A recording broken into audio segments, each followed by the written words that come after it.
sebenza, sebenza, sebenza kanzima.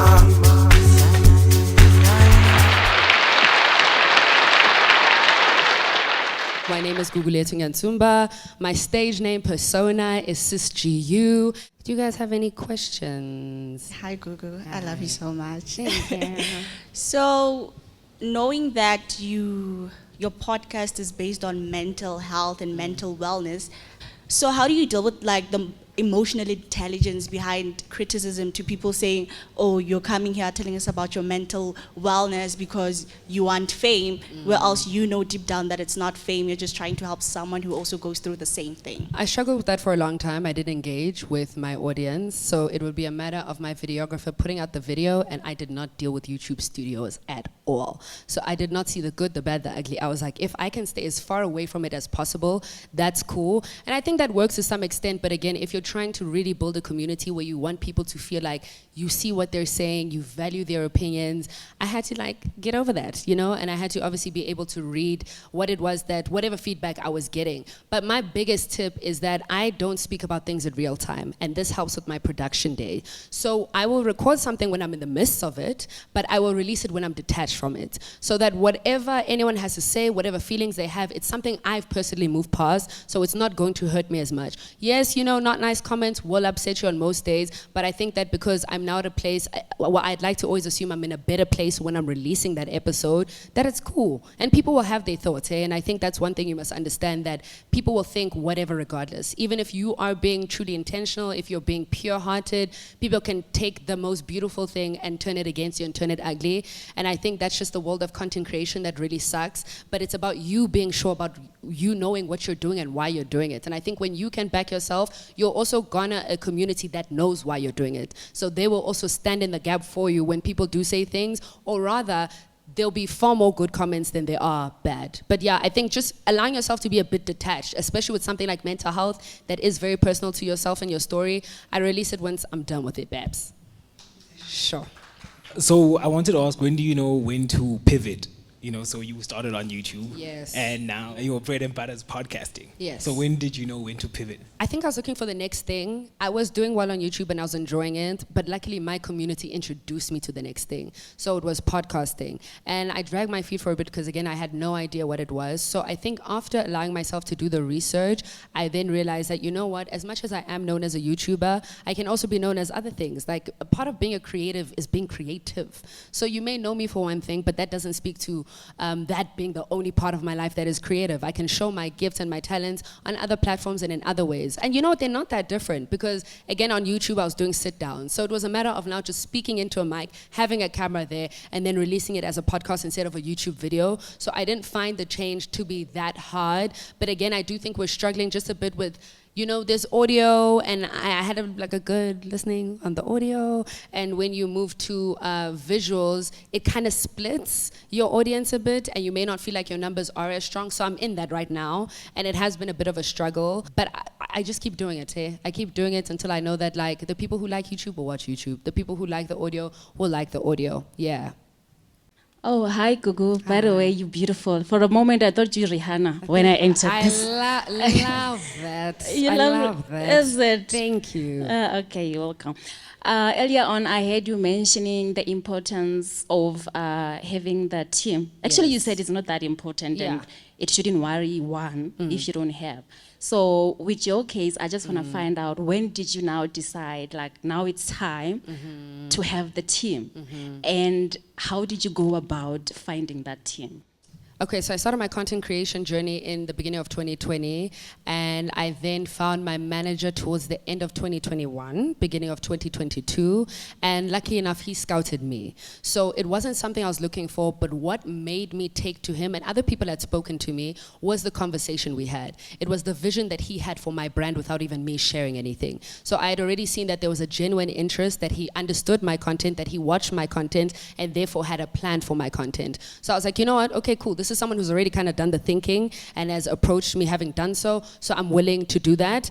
But maybe in the case where you aren't approached, I would say that maybe start thinking about a manager when you're wanting to expand greatly, where you now feel like what I can do for myself isn't nearly as big as what a manager could do. Or maybe when you're trying to improve your reach, I think having a manager really helps in them having the connections that we don't have and them being able to handle deals. Actually, I probably needed a manager 2021. So he found me at a good place because I was now dealing with contracts and brands and I had no cooking clue what was happening. So I think when you're also maybe starting to work with brands and you're starting to do with a lot of legal work and a lot of legal jargon is maybe when you can look for a manager, even if it isn't a manager, just have someone who can maybe oversee the legal aspect of things for you. And my team, honestly, I had decided to only get a team when I felt like I could afford it. That was a very big thing for me.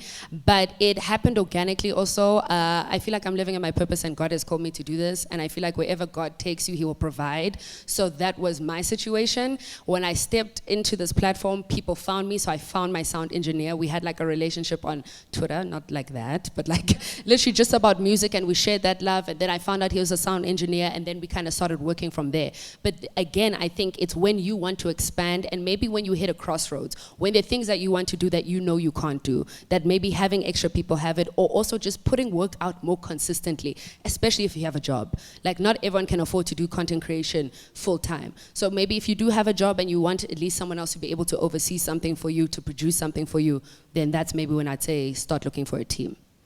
Yes. Thanks a lot. Oh, Sure. the last question, guys. What is your take on looks? Because sometimes, beauty also plays a role, trust sure. you me. So don't you think probably maybe your looks also helped in attracting, you understand? I hear that, I do, Yes. and I don't ever think that that was my focus, especially because of how vulnerable I was at the time where I started my content creation. That was the last thing on my mind. So for me, the importance is always what I'm saying. It's nice that, people think I look nice sometimes, but for me, the value in my content is what it is that I'm saying and what it is that I'm sharing. So yeah, I maybe get it from the perspective of like, you are recording, do I want to look nice? Do I want to be dolled up? I think that goes according to your brand. Like people can expect for me to look like whatever. There are multiple videos where I don't have makeup on, where I'm just doing whatever it is that I feel like doing on that day, and there are days where I do feel like showing up. So I feel like you will establish that with your community, and maybe when you do look nice all the time, it kind of does create that expectation of like, oh, when I do watch this person, this is what they look like. But you make people used to what you want to do, honestly. So if you arrive as you are, and that's perfectly fine, then that'll be good too. Yeah. But I mean, to the cute girlies, you know what I'm saying? If you want to leverage your looks, like, that ain't no problem. Do that. So I wanted to ask, what are the common mistakes to avoid when starting a podcast? Oh, I'm actually going to give this to my sound engineer. I feel like he'd be able to answer this maybe a bit better than what I would. For most people, I think the number one thing could be whenever you're starting a podcast, obviously like Gugu has mentioned, you want to somewhat mimic your favorite podcast. Let's say Mac G is doing this. He has one way of doing this, communicating. You're taking the very same thing and also communicating in that same way. For him, it might work because that is his selling point. But for you, once again, you need to find what's more authentic to you. So it's like Gugu has said, and she's very brilliant on this, how she delivers what she's saying. There's a difference in saying, hi, I'm Vino, and hi, I'm Vino. So all those things, those little things, you may think that it doesn't have the effect, but it has such a great effect. And most people with their podcasts, sometimes they go down with that because of presentation. They're always thinking about what can I get in terms of equipment, if they have the best equipment or not. And the truth of the matter is you can have the best equipment but still have a very terrible podcast because you're not putting your all inside of it. So in terms of that, man, I think it's really just a free place for you to be yourself. Look at people as inspiration, but then formulate your own blueprint. So it's never really about the equipment, it's about who you are as a person and what you want to show up. That's literally I think the biggest common mistake that people make. I always tell people is that the moment you focus on another person's plate, your plate will get cold. You understand? So always focus on yours, eat yours, and be able to share, and then you'll find your way. Something I really felt like I had imposter syndrome about was that like my podcast isn't traditional in that most podcasts are like an hour long. And I was like, the way I make my content, it's me and a guest sometimes. So I guess when I have a guest, I can do 45 minutes. But when it's myself, I'm definitely not going to talk for an hour. So at first, I wanted to kind of push that, and I realized that I was just being redundant in my conversations. And then now I'm repeating things because I'm trying to fit a certain status quo. But then I realized that like it's cool that if my episodes are 25, 20 minutes, minutes, that works for me. So I think it's trial and error. So don't even be scared of making mistakes. There might be my first episode ever. It's with my manager, love him, love the content that was put out there. But I think because we're finding our feet, it definitely doesn't compare to what we're doing now. So I think it's just trial and error. Yeah. Hi, Gugu. Hi. I wanted to ask, as you touched on within your talk now with us, you talked about the mental challenges that you've went through and what you faced. How did you go through that? What were the things that you said to yourself on a daily? Did you wake up in the mirror and say, I'm going to be positive today, I'm going to survive? What were those things that made you so strong today? I love that question, and thank you for assuming that I'm strong. I love that. To speak in front of all these young ladies and actually be somebody that they can look up to, that makes you strong. Regardless of what people may say on the comments, True. you actually being here to give them something or a platform or actually a ladder to be where you are, even through communication, that's something you should like uplift yourself about. Thank Truly. you. I think what's really cool is that my team will tell you, like back there, I was literally like, I don't need anyone else to walk in. Like at first there were like 5 people and I was like, that's perfect. I get scared. I get very nervous. I've spoken about my anxiety publicly, so I suffer from anxiety. So it's something that I'm constantly working on. And with my YouTube channel, I had said that the birth of my channel was the birth of my healing because I was allowing myself to be seen, regardless of what my story is and regardless of how people will go or what they were going to think. The fact that I found the strength to share my story and I found power in that was more than enough for me. I always say to people that being you is your superpower. There's no one who does you better than you. So when I love what Calvin said about looking at someone else's plate and then your plate getting cold, as soon as your focus is on someone else, your focus is no longer on you. And you won't be able to see your strengths, you won't be able to see that you're capable. And with each and every episode and piece of content that you put out, that is proof to you that you can do it. Even if people around you aren't taking to it, the fact that you're doing it for yourself, the fact that you are standing up for yourself, showing up for yourself, you're building a credibility with yourself. And the biggest person you need to be responsible to is to yourself. With someone who also suffered from depression and anxiety, your thoughts can become very dark. You speak very ill of yourself very quickly. You make a mistake, you call yourself out, you call yourself stupid, you don't think you're able to do that. So I changed my language. Like I'm very positive when I speak about myself because I need to hear myself say it out loud. It's not good enough for me to only say in my head like, oh, okay, Gugu, good job. Sometimes I actually have to verbally hear myself say it and say, okay, good job. You got up today and you did the job. And even if I don't always perform at the best level, whatever it is that I was able to do on that day is an achievement. So when you really focus on your life and focus on what it is that you're doing and being a better version of yourself than the past day, I think you really build credibility with yourself and understand that like, this is for me. I'm sharing myself and everything else will find me. Know that you're bomb, know that you're good, know that your content is good. You do not need the stamp of approval. If you feel like it's something people will rock with, it's a matter of time until they do so.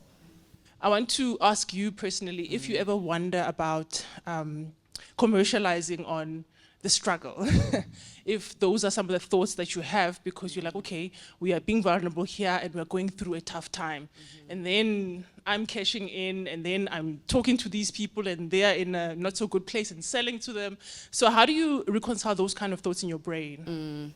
I think that I am fortunate in that I started when I was struggling at school and varsity. So my platform was purely for me and to hear myself talk through my own thoughts. And I think that's the basis I always come back to. So although we're being recognized by brands now, I still know that a lot of my story is mine and me choosing to share it. So I don't feel like I'm commercializing it too much. And I think it's because I've been true to that brand. And that's the content that I started with. And anyone who now finds me can see that that's what I have been about. And I think, again, when you know what it is that you're doing, you don't really let people's thoughts take you away from that. I do think it sometimes when big brands come on and they're like, okay, we want to do an episode about this. A big thing for me is only aligning with the brands that allow for me to be my authentic self and to share my story the way I want to. I'm not going to like say a script, especially when it's in regards to mental health, because it fits the brand. There are many things that I want to be in control of and my story is a part of that. So yeah, I think it's just understanding why it is that I've started and that it's always kind of been my story and my journey and my path. And I'm fortunate enough in that sharing my story has allowed for my brand to grow, but it's always been my story. Yeah, I think that's what I always come back to.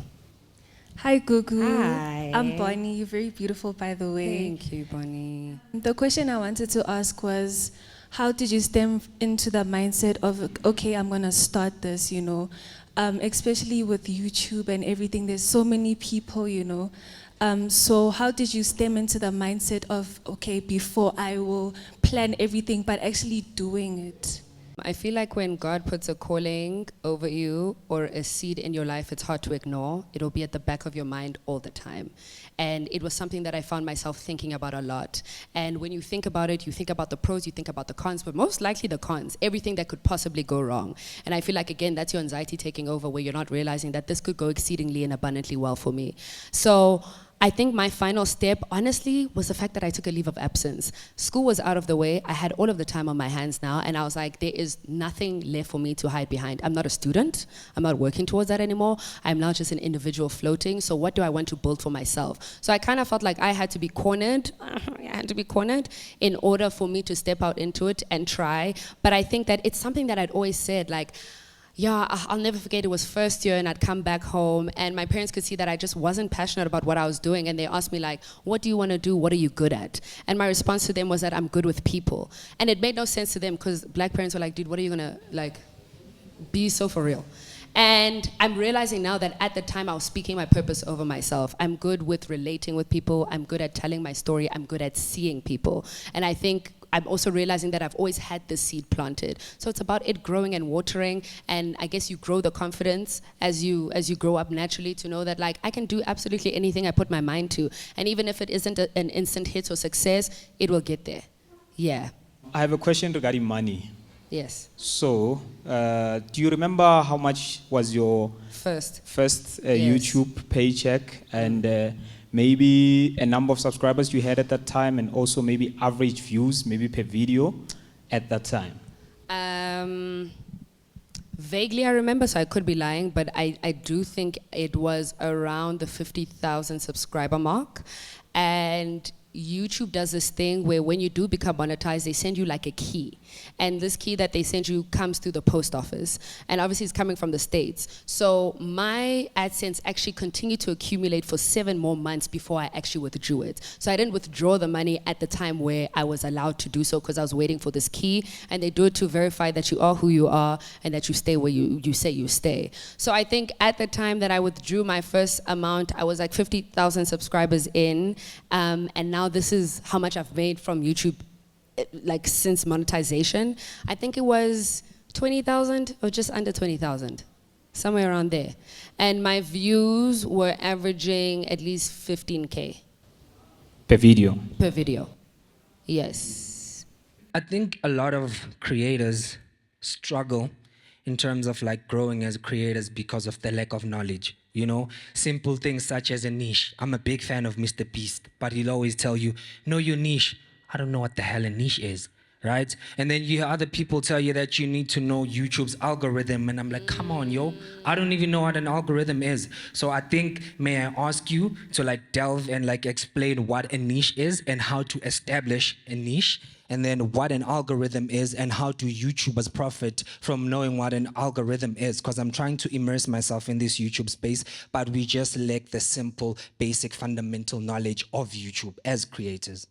I don't know what the explanation of niche is by dictionary, but having a niche market speaks to the fact that your content is maybe not for everyone and that it's for a select group of people. So some people may mass produce in that, like we know that certain videos do well and most people will watch them, but maybe you are a gamer. That can be considered a niche because most people don't game, don't know that. So when they speak about a niche, they're speaking about you creating content that specifically speaks to you that may not be for the bigger audience. So that's a niche. So I don't know what your niche is. I don't know what content you make. Some people don't even have a niche. That's the thing. And I've also heard other creators say, try everything. I'm not against it. I'm not for it. I'm kind of in the middle. I guess you can try everything, but I would say start with your strengths and the things that you're passionate with, because those are the things that will live long and you'll be able to continuously produce. The YouTube algorithm is a bit complicated, but it has a lot to do with your thumbnail. So in order to get people to watch your video, you have to make sure that your thumbnail is interesting and the way you title your video. And that's why on YouTube, you'll see people like title their things like my ex and I just broke up, because that's clickbait. People will immediately watch it. Even if they only address it at the end of the video or they don't talk about it at all, the fact that you clicked on that episode is what they wanted for you to do. So it's your thumbnail, it's your titling, it's your description. interacting with all of the comments that you get pushes your video on the algorithm and suggests it to more people. So that business of me not wanting to view comments, it doesn't work if you want to grow your brand. You actually do have to interact. Even if you don't comment, make sure you like each comment. Again, it boosts. Ask for your subscribers to like the video as well. When people like the video, it is then suggested to other people who have watched content that is similar to yours. Yeah. Same thing with subscribing. So I think the YouTube algorithm has a lot to do with your community. The more people you engage with, the more people it sends it out to. Yeah. Do you ever feel accountable for how people deal with certain struggles because of how you dealt with your own struggles? Yes and no. No, because it's my story and I'm sharing my story. And I'm very vocal about that. So in saying that, like, this is my experience, your experience may not be the same, and you don't have to do what it is that I've done. I'm just sharing what I've learned from it, what I went through, and so forth. But yes, in that when you have a platform, you do have to be responsible with what you put out there.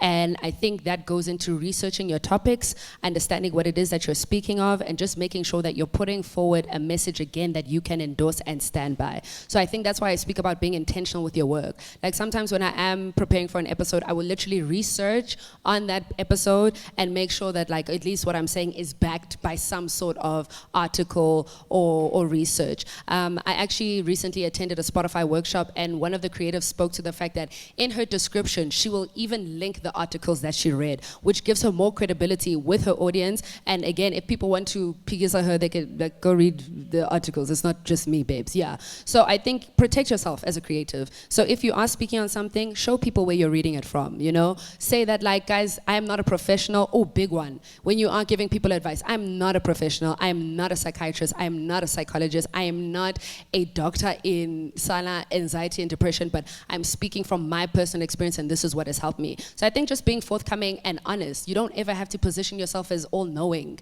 and as a teacher. It's just people, you know, being able to listen to your story and resonate with it.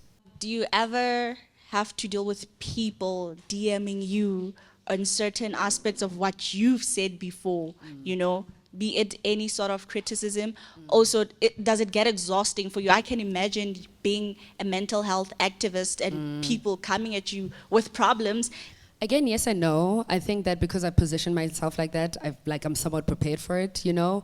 But when I first started my YouTube career and I posted my first mental journal, people really enjoyed it. And at the end of that video, I was like, my DMs are open, talk to me, send me whatever. And I quickly grew to regret that. I had the capacity for it at the time when I was a small creator, because I just felt like not that many people were messaging me. I have the capacity for this. But as my platform grew, more and more people were messaging me. And then I had to then come out and say that, guys, what I have to give is through my podcast and through my YouTube. So that is me giving and that is me sharing. But outside of that, I can't necessarily like counsel people through whatever they're going through, because again, I'm not a professional. And I've always said this, I make this joke with my friends that like, I speak about anxiety and depression so much that I think that people think it doesn't affect me. So because I'm so like, yo, you're gonna be okay, wada, people maybe think that I don't have bad days anymore and that they can now dump on me. And I think when I have the capacity, if I bump into someone, I do. But if I don't, I also have a boundary within myself or for myself to just be like, you know what, thank you for the support, but I'm not comfortable to have this conversation.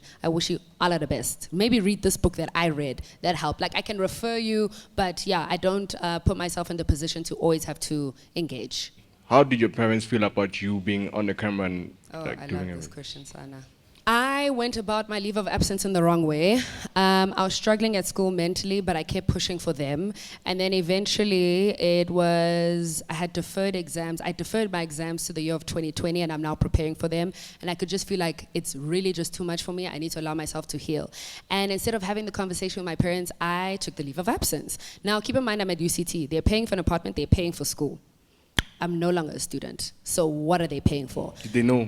No, they didn't. Wow. So I sat on it for a month. I didn't say anything, but I released my first YouTube video. Someone, a snitch, sent it to my parents. And now my parents are seeing me on YouTube and they're like, okay, babes, this is nice and all, but like you haven't said anything about school, so what's the truth? Then I honestly went through a tough 3 months with my parents because I was dishonest and they didn't appreciate that, and I understood. They sent their child to Cape Town to get a degree and I didn't do that.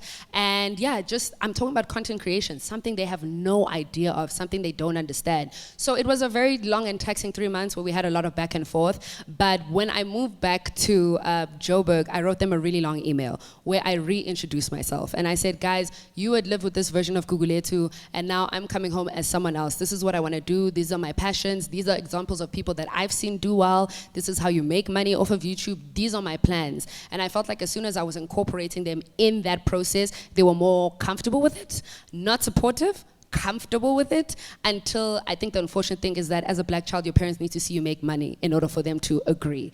So honestly, I think my parents were fully on board. No shade, love them so much. But when they could start to see that, like, oh, I'm not asking for money. Like, oh, I can do these things for myself. So yeah, I think the proof was in the pudding when they could see that, like, okay, I'm able to make a living for myself. And obviously, I would not recommend anyone to go about it that way. I know that having the conversation with your parents can be very daunting, but I think that it allows for you to live in your truth so much easier and a lot sooner, and also know that you're having the conversation for you. So their response is their response, and that's truly not on you, even though you're their child, it's going to feel like it's on you, but you're living your truth, and I think that's the most important thing that you can do. Yeah. My 5-year plan is to continue with my my live podcasting event, which is the Assembly. I'd love for it to tour the world. Right now we're doing Joburg and Cape Town next month, which is exciting. But I would love to do it at schools, at varsities, around South Africa and outside of the continent at that. I would love to have a show. I'd like to write a book. I'd like to not be in South Africa for a little bit. This is home. I love this place, but I do want to spread my wings. And just continue to build my empire. At that point, through my company, GN Corporations, I do want us to be producing content for other creators outside of myself. We're just working on that internally. I know that we idolize success, and success is really important, but there's a lot more power in moving with purpose and the significance of your work. If your work is touching someone, if someone feels seen, if someone feels heard, if your song makes someone feel good, if your song makes someone dance, that is impact, that is significance, that is something that's important. And I know the focus is often on success, and we need money as creators to be able to make a living and so forth, but I understand that your work is doing what it needs to do when it is significant. And significant doesn't always equate to numbers. So yeah, don't be discouraged by that. Sebenza, sebenza, sebenza, sebenza kanzima.